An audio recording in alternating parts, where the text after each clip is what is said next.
the Doctor of Philosophy, honoris causa.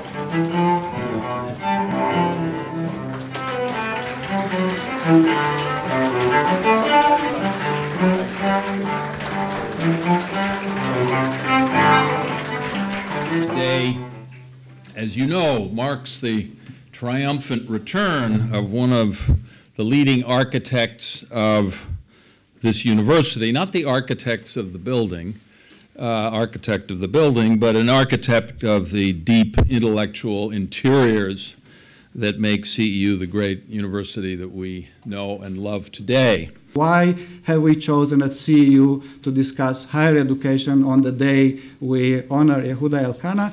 That is because of his contribution and because we want to continue his legacy. The talk in Europe is kind of mainstream talk. Everybody says the same in higher education. If you want to put a mark on something, you have to join existing big institutions, governments, international organizations. Of course, there are exceptions, but there is a sense of compliance or refusal. I either do what everybody does or I don't participate. Yehuda was very special because he was a dissenting voice, even a dissonant voice, I should say, in this chorus. And what is even more remarkable, he was a dissenting voice that has been listened to and even sought after. This book was really an invitation into a very erudite, wide-ranging inquiry. Really a brilliantly interdisciplinary discussion, not only about the problems that exist in the curriculum, undergraduate curriculum, and some focus also on doctoral training in Europe and elsewhere, but it's an intellectual exploration that I think would be valuable to scholars and actually simply to all readers in any field, not only to those of us who think about higher education, because it appeals truly to what I think the goal of the curriculum he advocates is, and that is truly a genuine life of the mind.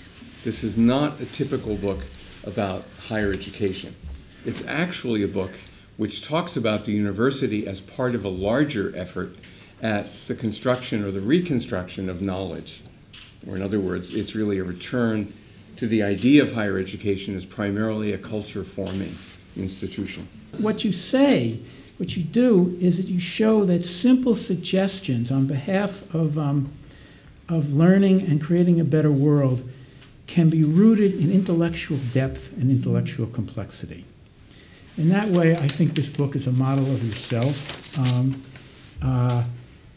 I am where I started. What you say is right, how you say it is elegant, and for these characteristics in this book and in yourself, I thank you enormously, and I love you deeply for it. Thank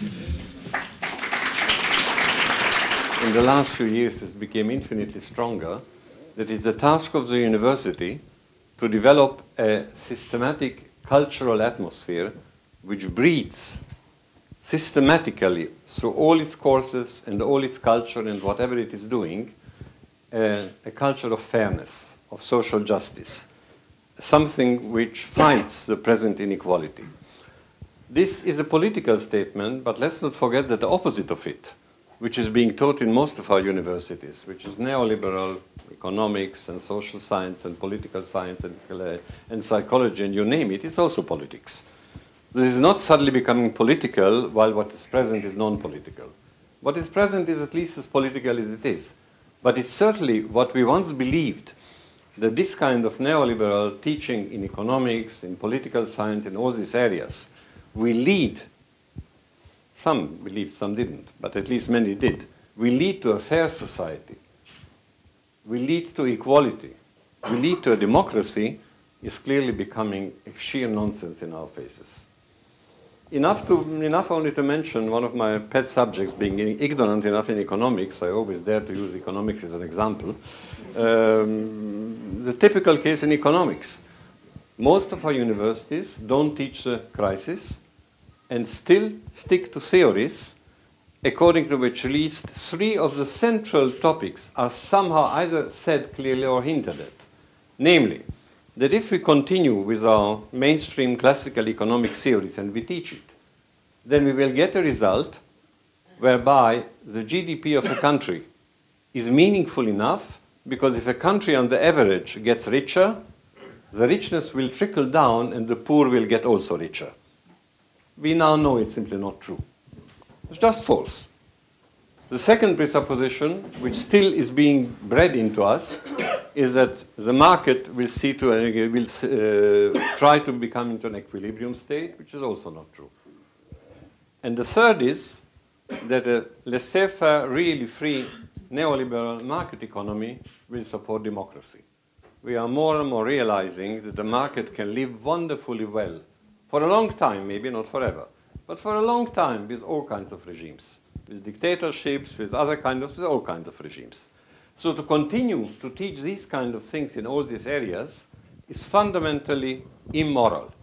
And I think the task of the university is, first of all, it's a social moral task to try to educate people for whom social justice, equal fairness or not, it's a question whether social justice and fairness, one can philosophize about it a long time, whether they're two different concepts or not. I, for the sake of this short argument, will deal with them as if equal. Social justice and fairness is a fundamental task to inculcate at universities. It now gives me great pleasure to turn to two distinguished leaders of this university, Andras Shayo and Leon Botstein, who will set the stage for our conferring of an honorary CEU doctorate of philosophy on Yehuda.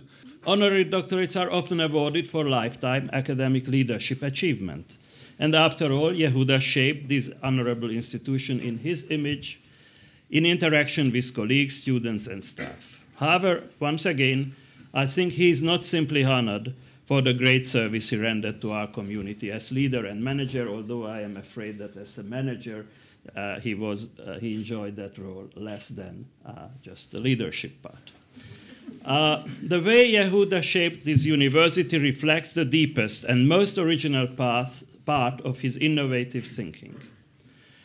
In a way, CEU is Yehuda's practical answer to the puzzle that fascinated him for many years. CEU is an attempt to rethink enlightenment. Yehuda was always fascinated with the increasing attack on enlightenment.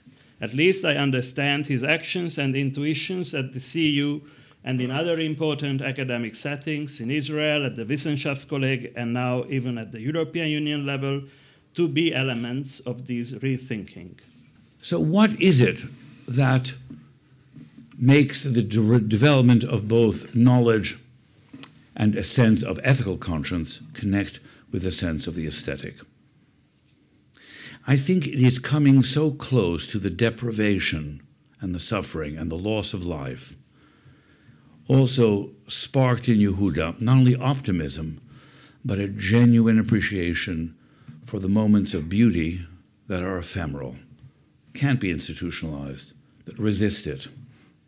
And his love of music, of literature, of painting, of sculpture, of all forms of arts, was a hidden but dominant motive in his leadership here about the nature of learning and its connection to life.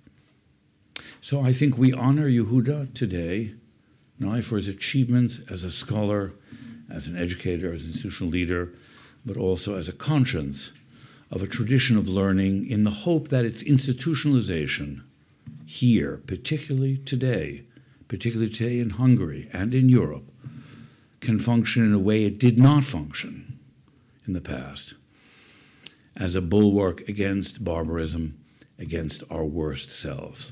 So for that, Yehuda, we honor you and thank you. In the final account, my basic attitude, and this is this not cynical but self-ironical point in all of this, which I chose as a motto for this forthcoming book. The book is full of apodictic statements which probably most of them I couldn't justify. There are strong beliefs of things which either I'm right or wrong, but they are standing there. But the motto of the book is Montaigne's "Que sais-je?" What do I know? So I have these strong views, but what do I know? Thank you very much. This is the simplest and perhaps most direct part of our afternoon, and I have only to say what I am authorized to say, which is by the authority invested in me by the chairman of the board and the board of trustees of Central European University, I hereby confer upon Yehuda Elkana a degree of the Doctor of Philosophy honoris causa. Yehuda, if you would come forward, please. Thank you very much. Thanks. Very nice. Very nice. Yeah. Thank you.